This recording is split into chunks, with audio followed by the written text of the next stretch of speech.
Hey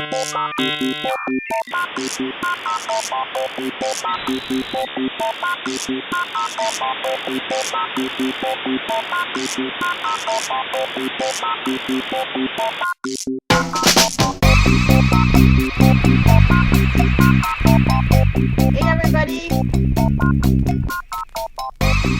Hi! Hi everyone, look, I shaved my beard. I'm so bored, I'm playing with facial hair. Oh my god, Steven! We ready, Wendy? Go for it. So welcome everyone. I see right now we have 122 of our closest friends joining us by Zoom. I will say I think that is outstanding. I bet that number is going to go up. See, it's already 123. So by the time we get started, hopefully we'll meet the almost 200 people that we had on here. Thanks everyone for taking the time to put some time aside and join us today remotely. Unfortunately, it seems this is the new norm, but I'm not sure about you guys, but I'm ready for the old norm to come back. But since this is our first time meeting by Zoom, our own beer bro, Mike Pennington, is going to give everyone some Zoom tips. So if you're new to Zoom and you want a few tips, Mike is going to hook you up. So Mike, take it away. All right, for the hooking up process today. Hi, everybody. Welcome to Zoom. You've probably been on some Zoom calls already, but a couple things that you may notice about Zoom and a couple things we'll just, for logistical sake, a couple of settings we've set for today's meeting, just so you know. We do want to keep everybody muted, obviously, especially when we get to the speaker time, so just stay muted. I think we're going to set it up where you cannot unmute yourself, but if you break Zoom somehow and unmute yourself, please stay on mute so we can listen to the speaker. A couple of things here. You may notice that people have their names listed there. Your name is listed there. We would love it if you... And I got muted somehow, so I think Wendy muted me. She didn't like what I was saying already. If you could go in and you can change your name. We'd love for you to type in your full name rather than initials or maybe your company's name, whatever's showing up in there. To change your name, either go into the participants panel, and at the bottom of your screen, you'll see a bunch of menu options. One of them is participants. You can go in there, you can find your name, and one of the options in the menu bar next to it is rename. You can also find your little square in your view above you, and when you hover over that, you'll see a couple options that'll pop up in blue. If you click on the three dots, one of those is rename. So go in there, choose rename, and type in your full name so we know who you are.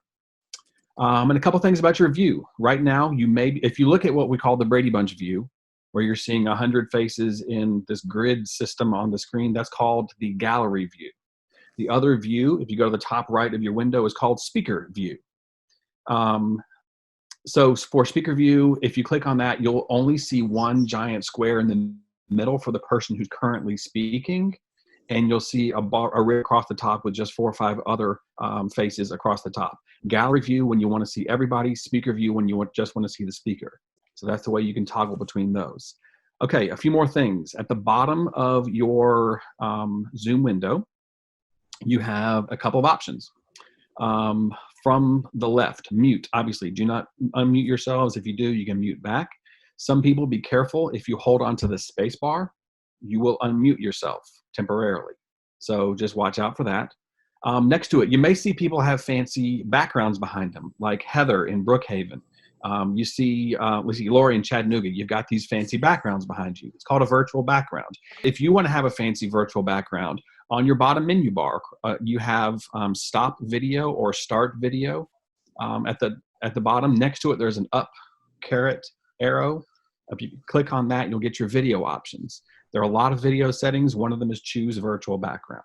You can upload images. You can have a lot of fun, like I'm here with Michael Scott and Andrew Bernard and Stanley and all the guys at the office, but you have a lot of clever backgrounds back there too. Pete Zimick is down there at the beach, so you see a lot of different backgrounds all over the place. You can choose your background. There are other deeper video settings you can go into. I wouldn't recommend doing that on this call, but if you ever want to go through and talk about these, just email me or text me, and we can talk about it. Other things, chat. When and if you need to communicate with others in the room, you can chat with them. You can send private messages. You can send messages to the entire room.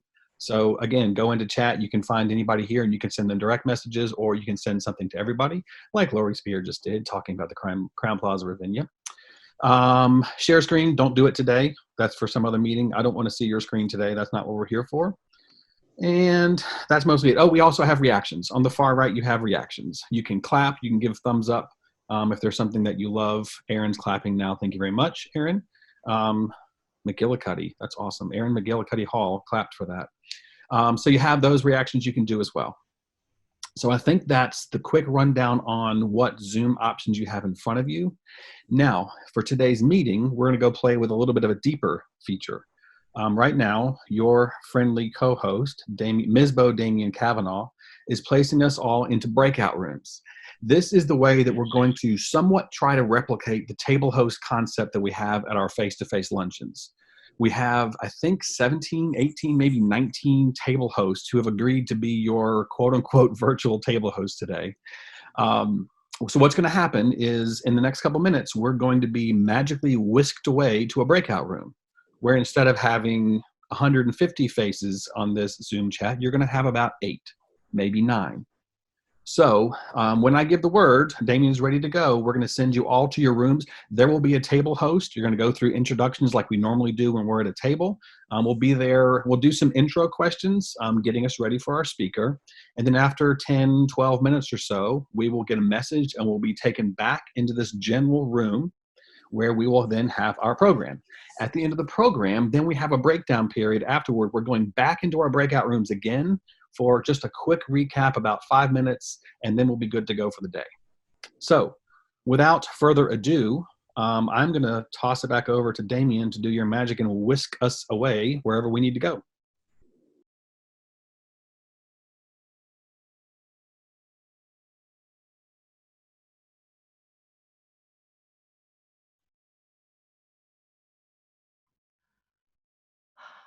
So we can unmute now. It worked. So I am a spare. Ew, That's it's right. so weird. I'm going to go back to gallery. There we are. Where did Joel go? Okay, so.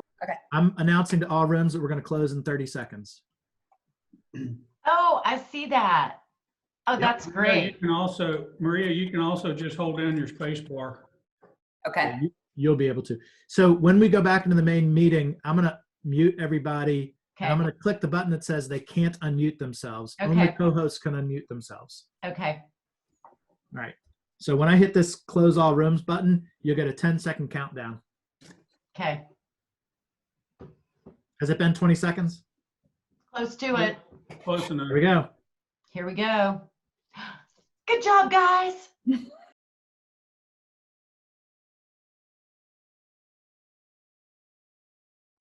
Folks, that is awesome. Thank you so much. Hopefully you got a lot out of the table host breakout. I'd like to introduce Michelle Guatemala, Director of Sales, Marketing, and Events, with a special message from our 2020 host property. Michelle, take it away. Hi, everybody. It's so great to see so many familiar faces. I was just telling my small breakout table host team that I've been in Atlanta and in Georgia for almost 20 years, and I've just recently been appointed the new Director of Sales and Events at the Hyatt Regency Savannah. In just 8 weeks I've been here. But we couldn't be more delighted and more excited to have the GSAE annual event in August. And so I can't wait to see all of your faces. And can't wait to see you in Savannah then. And at this point, I would like to turn it over for a very special message from my General Manager, Amir Blattner. Good afternoon, GSAE. My name is Amir Blattner, and I'm the General Manager at the Hyatt Regency Savannah. Let me start off by saying that I hope that the entire GSAE family and loved ones are healthy and safe during these unprecedented, challenging times. On behalf of our 200 colleagues here in the beautiful Hyatt Regency Savannah and the hostess city of the South, it is my honor to welcome you all in August of 2020. GSAE is about connecting leaders and advancing association, and I'm confident that our team here at the hotel will be able to help you achieve this great purpose. Enjoy your lunch, and I look forward to meeting you all in August 2020. Thank you, Amir and Michelle. That was awesome, and we all look forward to being in Savannah. I know I do. So thanks a lot for that message. Hopefully everyone received a copy of our speaker handouts in your confirmation. We encourage you to use those during this presentation and capture questions in the chat feature. I see many of you have found the chat feature, so if you have questions, feel free to use that. These chats are being captured and recorded. Without any further ado, our speaker today is Laura Camacho, PhD, a culture fixer. And Lord, do we need that now. So through her deep interpersonal and intercultural communication expertise, she helps companies create a healthy culture and better bottom line. A healthy culture is where everyone feels heard, understood, and valued. So Dr. Laura, without any further, take it away. All right, thank you. I'm so excited to be here. I'm going to put on my slides here. I'm so impressed with the way everybody is handling the technology, the use of Zoom, video, the breakout rooms, the video from the Hilton in Savannah. It's just stellar. And even though we will go back to a next normal, I think these skills that we're all acquiring are going to be very useful, and you'll use them to stand out and to build culture, because culture is something that's always changing. And I'm just gonna go. We have a lot of material and a little bit of time, so please, ask questions and consider this the beginning of a conversation. I would love to connect with you all on LinkedIn, my email. I'm free to answer questions beyond our time together of this. I'm just here to help people communicate better and build healthy cultures. I am a former awkward person, a total introvert.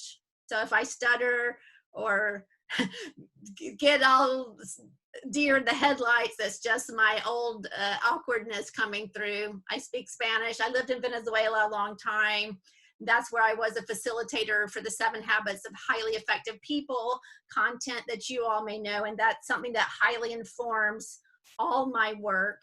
And I'm a member of the Forbes Council of Coaches and Better Up Coach. And the reason I bring that up is to let you know that while I do a lot of workshops and webinars, I also coach privately, anywhere from manager, director, up to CEO of small companies and large companies. And so that coaching lets me know what's really going on with people, because one thing is what people will share in a workshop, and then another thing is when you're coaching them through specific issues. So I'm really keeping up to date, and in the breakout room, the conversations I heard were, I was hearing some of the same frustrations that I hear from my coaching clients. So culture is what everybody wants to talk about, right? If you don't get culture right, nothing else matters. Culture eats strategy for breakfast. And that's an important quote, not because of what it says, it's very catchy, but Peter Drucker, he wrote that a long time ago. Like at least 30 years ago. Culture drives results. That's another old quote. It's not something new. Where Simon Sinek, he's kind of a newbie to the market for those of us who have been around. So everybody loves culture, loves to talk about it, but what is it? And I've even heard people say, "Oh, I want to have a culture in my company," and I'm like, you already have a culture. It's there. It's in the academic world, we have so many definitions.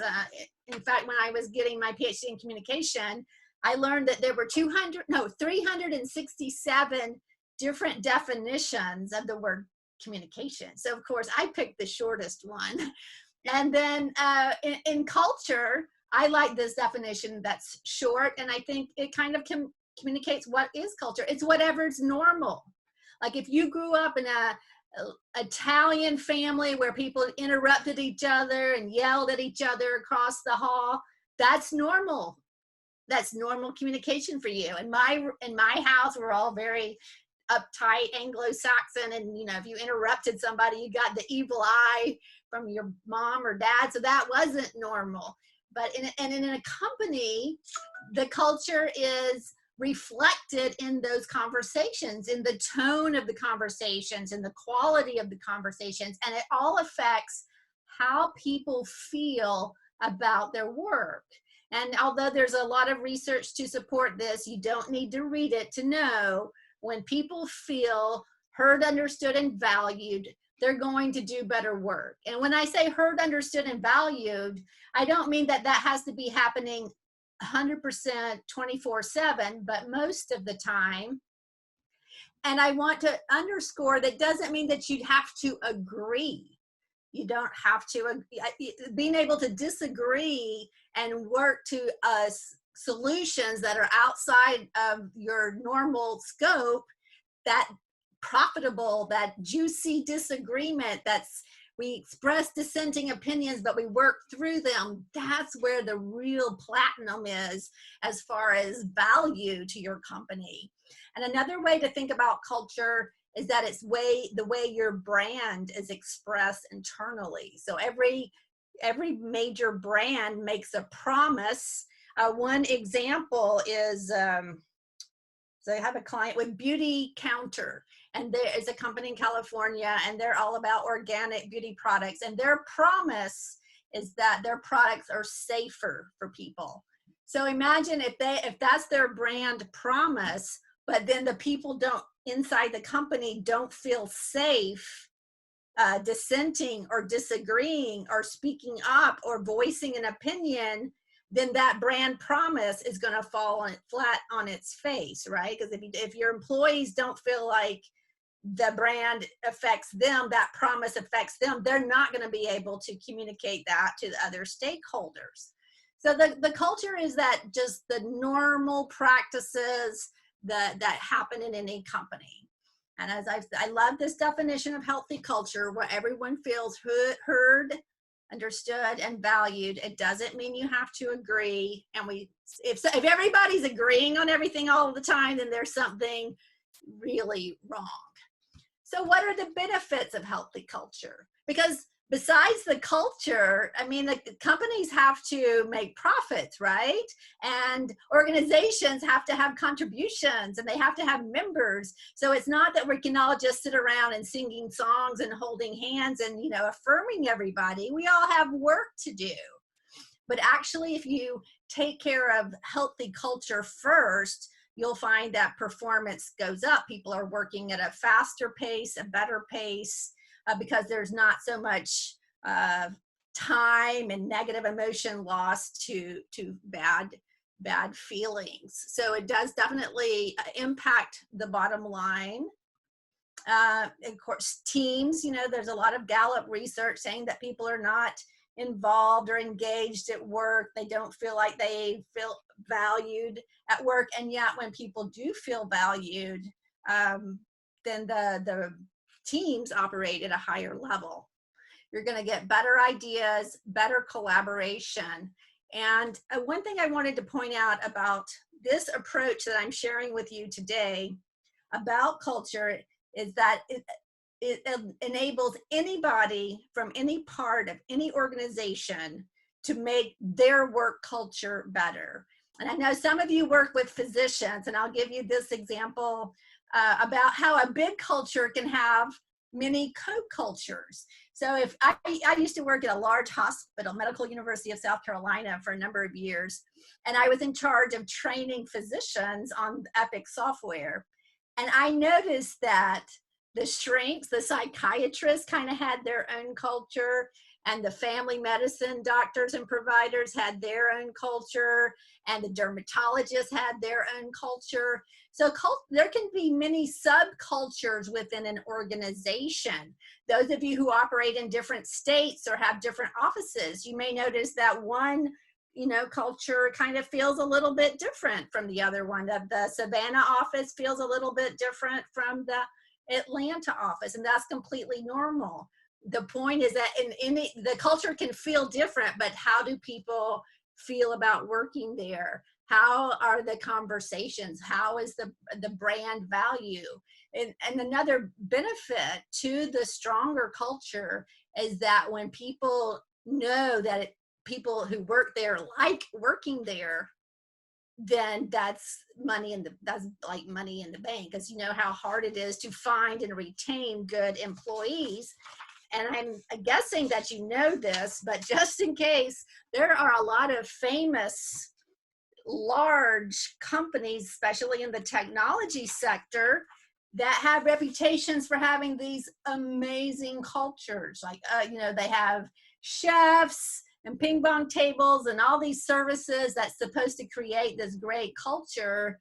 And yet, as someone who's coached some of their employees, they hate it. They don't feel valued or heard or understood, and very rarely. So all of those, whistles and bells and chefs and nice things that affect the working environment physically do not necessarily translate into a stronger culture. In fact, if you have a strong culture, then you can actually have a really crappy office. The air conditioning doesn't work as well. I mean, not that I'm advocating those things, but the culture comes first, and people will work hard under less than ideal situations when they feel heard, understood, and valued. So now I've explained, a little bit about what is a culture, what are the benefits of having a healthy culture. And again, my point of view teaching you is that anybody from any place can raise the level of the culture, have culture building conversations, and really have your culture adapt to the online environment. And what we're experiencing right now is this in action. I mean, you can tell, I think everybody's going to leave this meeting, and not because of me, but because of the way this was put together. It was so well organized. Everybody's going to come out of this meeting feeling better about online capacities, about the ability to learn online, about the ability to connect online. All right, so why is culture building so hard? Why can't we just sit down and be nice to everybody and have pleasant conversations, right? And as I mentioned earlier, because we have work to do, we have goals, we have to bring in money somehow. We have that wave of having to actually fulfill a purpose. That is number one. And that, if we don't have clients, if we don't have stakeholders, then we're just a group of people sitting around having fun, right? Hopefully. So of course, the technology, as we are experiencing in this very moment, some of us are not used to Zoom. Some of us are not used to the breakout rooms. I've done that only a few times. I don't feel as comfortable setting that up, but it was done seamlessly. It worked great. I've been teaching on webinars and coaching on Zoom for a number of years. So that part I feel comfortable with, but managing, a small group versus 140 people those are two different animals. So the technology is out there. It's also changing constantly. Like there's other tools that you'll see in Zoom or other platforms, like there's a whiteboard or polls and all these tools, and it's just constantly being updated. We've got a diverse workforce. We have up to 5 generations of people working together. We have multiple ethnicities, multiple co-cultures, and even gender diversity. That's kind of fallen, not the top topic these days, but people are coming with different points of view to the office. Expectations are rising. Our younger workers in particular want to have meaning in their work. They want to make money too, but to them it's important to feel valued, to feel like they're making the world a better place. And then now we have all the uncertainty and the stress and the disruption that's brought out by this virus crisis, that we are right in the middle of it, and we still don't know when we're going to get out. We don't know when we're going to be able to meet in a room together for sure. that's very distressing. So I encourage all of you to take this message from today and think, well, how can I build my organization's culture moving forward? And these statistics are from research from the American Training and Development Association, and it has nothing to do with technology. These are just the normal conversations that people feel uneasy about giving feedback, receiving feedback, discussing performance, and mediating inter-office conflicts. Those are the top areas where people feel uneasy. I can tell from my coaching conversations, a lot of times people feel uneasy talking up the food chain, asking, this quote unquote scary people for things. Also, a conversation can be difficult if you feel like you're asking for something, then you're not sure if you're going to get it. So there's all these conversations that are not so easy. It's not the same as talking to your dog, right? When you're asking for a raise or asking for additional resources. But these are the kinds of conversations. That's where the rubber hits the road. And that's really where you can see how people feel in your culture. What are culture building conversations? They're not hard. It's just hard to remember to do them and to do them consistently. Anytime you express appreciation, you are building a culture.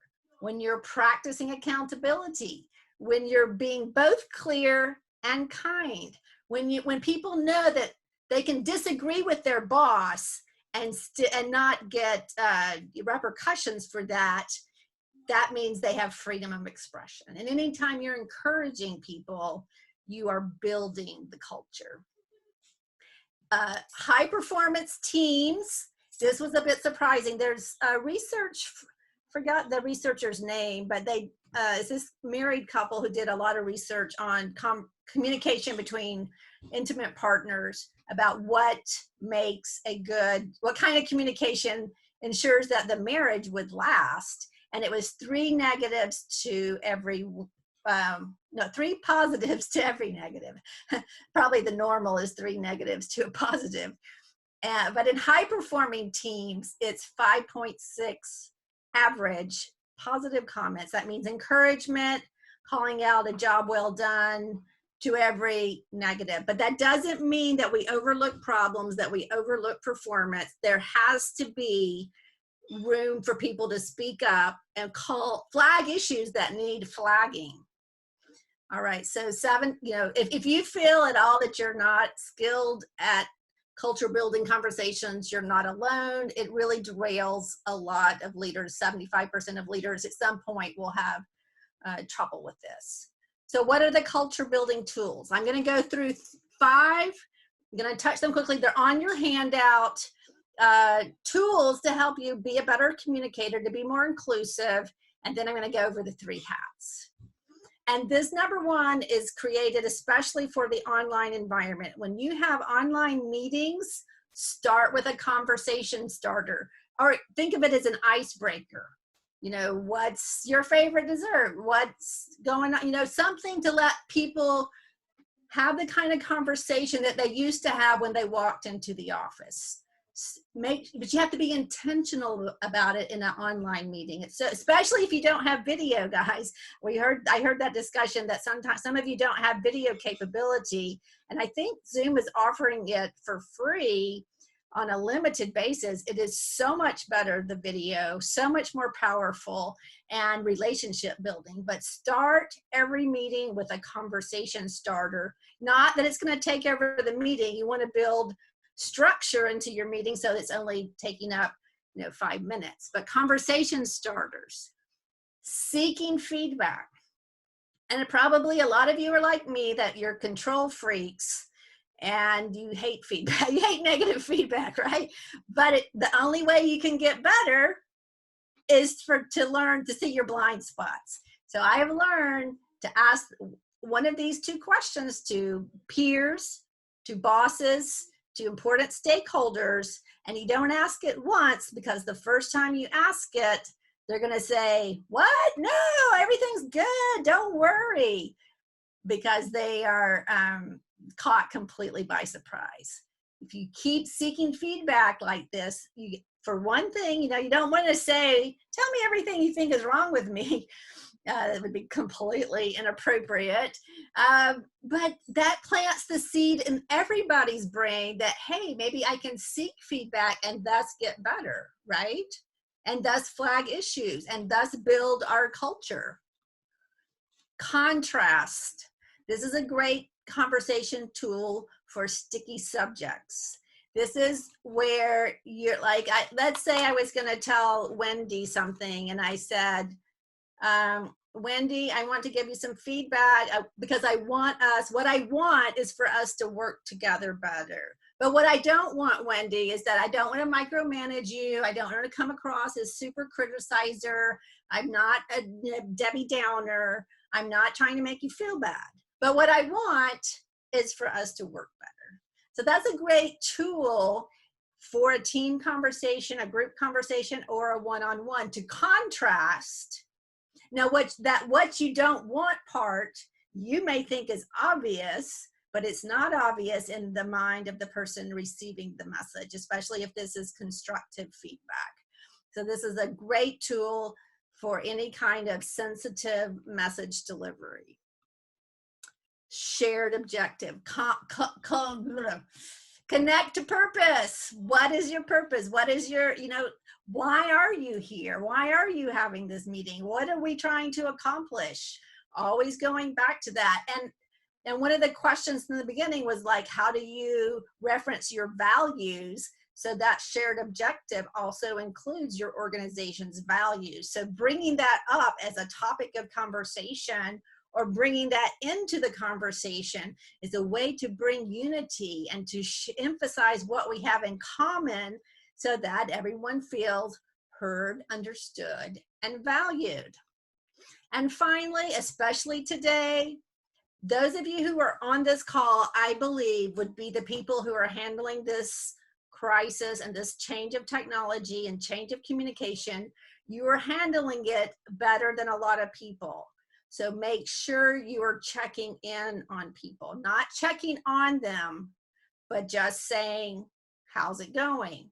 And I'll share one little trick from a senior engineer at a tech company in California. What she's doing during this crisis is sending a quick email, a survey monkey, free, to all her team. She's got like 8 reports. How's it going? What are you, I think she had 3 questions like, are you feeling better? Is there anything that you need? What could I do to help you? Something like that on a consistent basis, on a weekly basis. So those are your 5 tools. And now we're going to go into the communication hats. And the reason I came up with these hats is because after coaching so many people who are not communication specialists, I began to see that there are these 3 buckets of communication skills that leaders need today. They don't know it, they haven't been trained, and yet it makes the difference in their success. And what are the 3 hats? Communication coach, which you just had coaching. It was so beautiful, illustrating my point. You had coaching at the beginning of this call, how to use this technology. That is exhibit A of a communication coach in action. Public relations and event planning. I'm just going to go into a little bit more detail on each one. And I don't know if you can see me, but this is my coach hat, right? So coaching people around the technology, helping them to have more confidence, helping them to have the communication skills they need, because you may be, and I'm sure you are really good at communication, but that doesn't mean that everybody you work with has that. So just thinking about, how can I help my assistant? How can I help this person? How can I help our board communicate better? That's you putting on your communication coach hat by thinking about, because it's not just you, and it's not just you and your reports, your whole organization. How can you help them give and receive feedback better? Some people need help getting to the point, adapting to different audiences, email competency, online meeting competency. You just got coaching on that. Wasn't that helpful? I'm sure you think it is. Whoa, is that?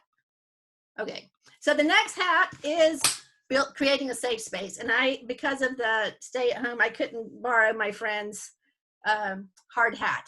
So by an event planner, I don't mean you're putting on parties. I mean you're creating a space, an environment where people feel safe speaking up and flagging issues.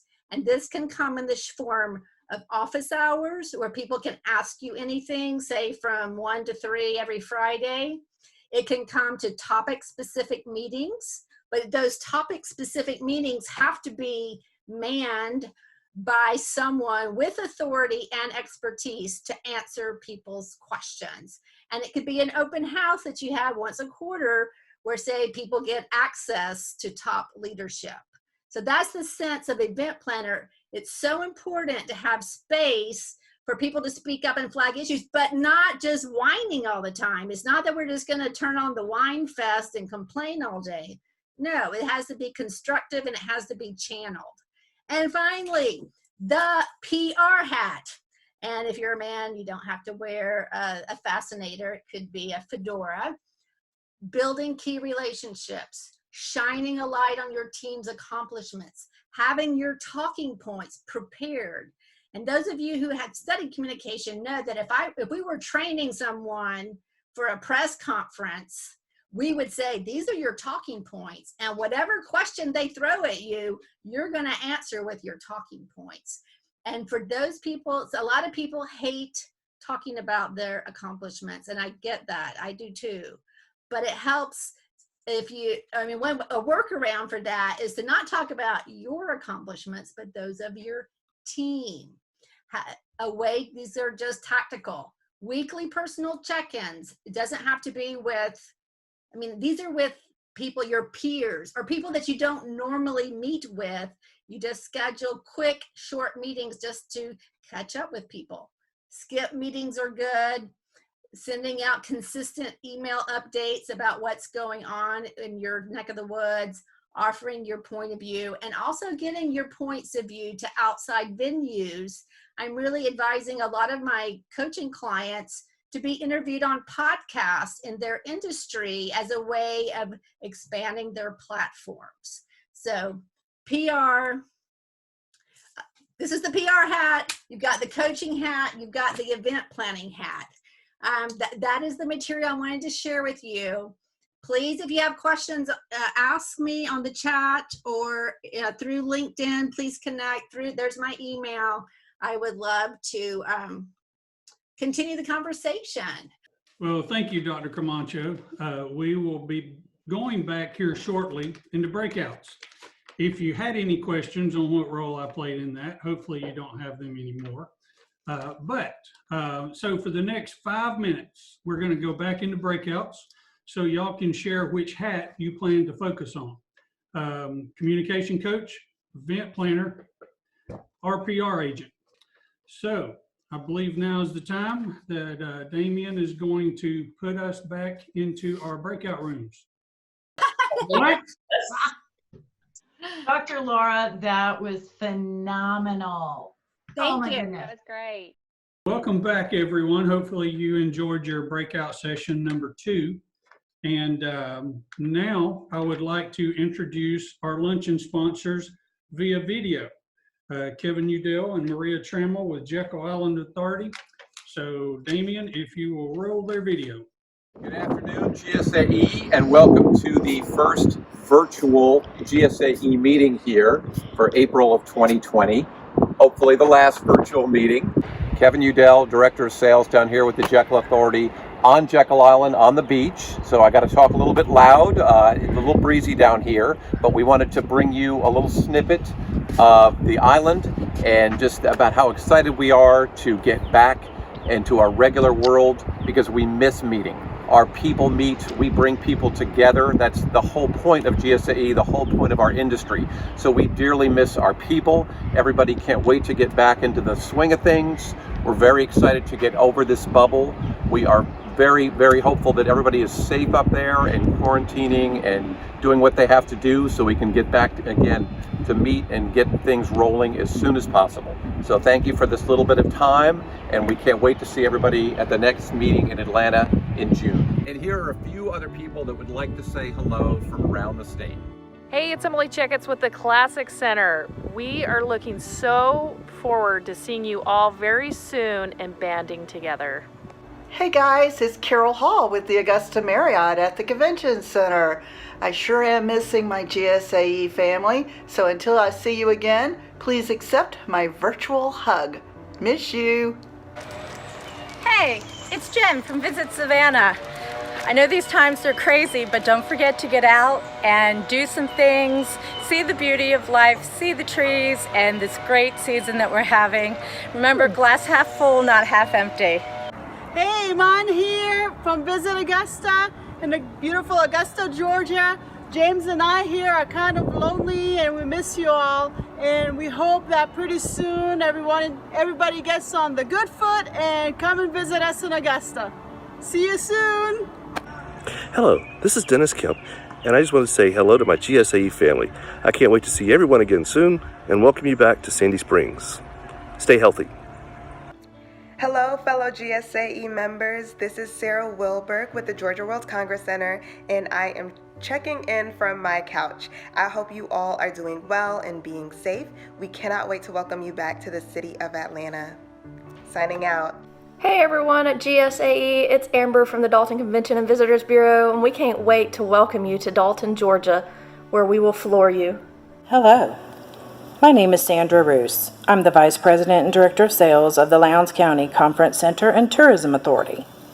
During this time of social distancing, we hope that everyone is safe and well. Here in South Georgia, we're looking forward to seeing you in the future and hope you let our exceptional staff make your next meeting or conference great. See you soon.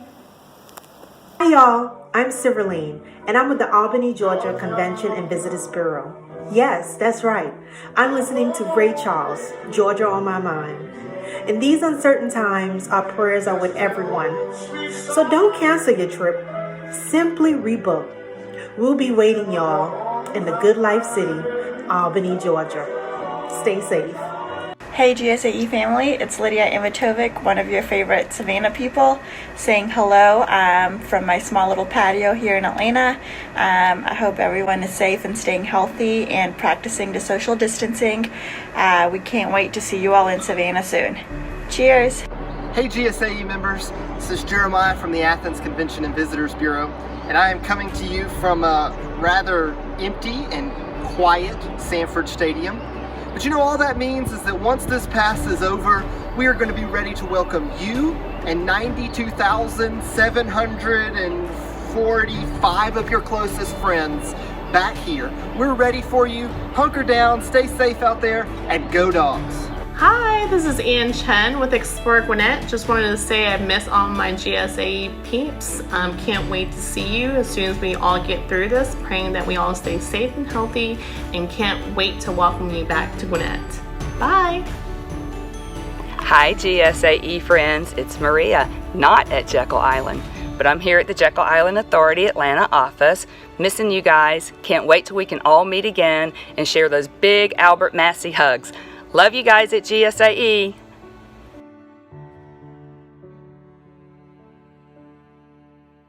Wow.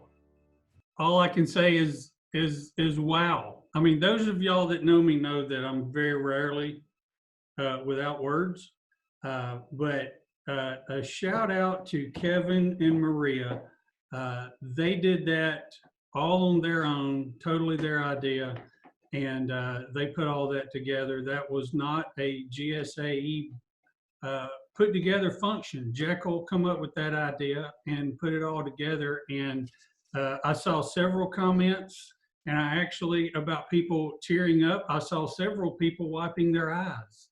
And so that was amazing. And that goes to show, I have said it from the start, of how GSAE is a community and the number one way of building relationships. And I think Jekyll and Kevin and Maria just showed that.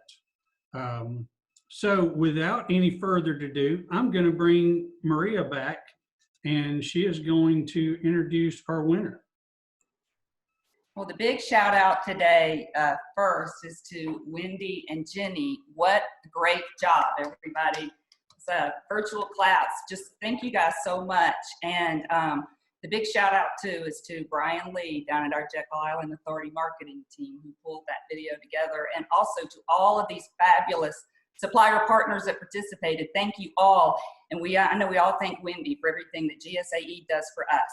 And Joel, thank you for taking the leadership in this first ever virtual meeting. Now to the most important part that everybody waits for, the giveaway. The first thing we have is a very important tool that everybody needs. We have a 4-pack supply of 2-ply toilet paper, vintage 2020 for the big winner. We have a Jekyll Island Authority globe. We also have, thank you to Myra Jacobs with our wonderful Weston partner. We have a 2-night stay at Weston Jekyll Island and to take with you a bottle of wine. So, without further ado, our winner is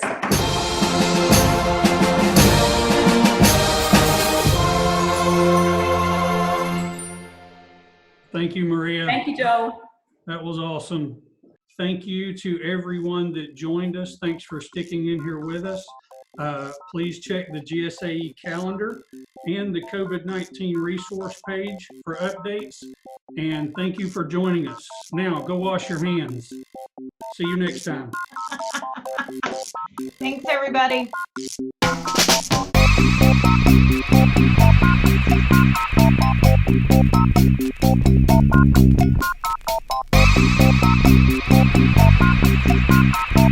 Thank you.